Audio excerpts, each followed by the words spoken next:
శిథిలావస్థలో ఉన్న ప్రభుత్వ పాఠశాలను Dachupalli Dhanalakshmi charitable trust chairman Sarath Babu పునర్నిర్మాణం చేయించారు. హైదరాబాద్ నాచారం అన్నపూర్ణ కాలనీలో వెస్లీ ప్రభుత్వం పాఠశాలను 6 లక్షల వ్యయంతో పునర్నిర్మాణం చేయించారు. వెస్లీ పాఠశాల పునర్నిర్మాణ కార్యక్రమానికి ఉప్పల్ ఎమ్మెల్యే బండారు లక్ష్మారెడ్డి హాజరై ప్రారంభించారు. దాచుపల్లి ధనలక్ష్మి చారిటబుల్ ట్రస్ట్ ఆధ్వర్యంలో పాఠశాల పునర్నిర్మాణం చేయడం చాలా సంతోషంగా ఉందన్నారు ఎమ్మెల్యే బండారు లక్ష్మారెడ్డి.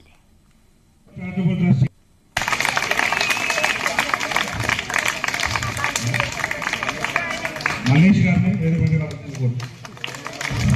ధన్యవాదాలు.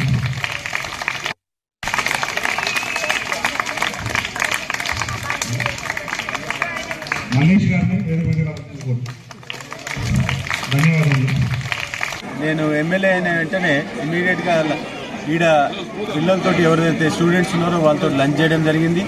దాని తర్వాత ఆ రోజుకి ఈ రోజుకి వచ్చి అట్మాస్ఫియర్ చూస్తే జమీన్ ఆస్మాన్ ఫరక్ ఉంది. ఏంటి అంటే మా శరత్ అన్న మొత్తం టోటల్ స్కూల్నే మొత్తం మార్చేసిండు. పెయింటింగ్స్ కానీ, లోపల బండలు కానీ, అంటే రూఫ్ కానీ ప్రతి ఒక్కటి చేపించిండు.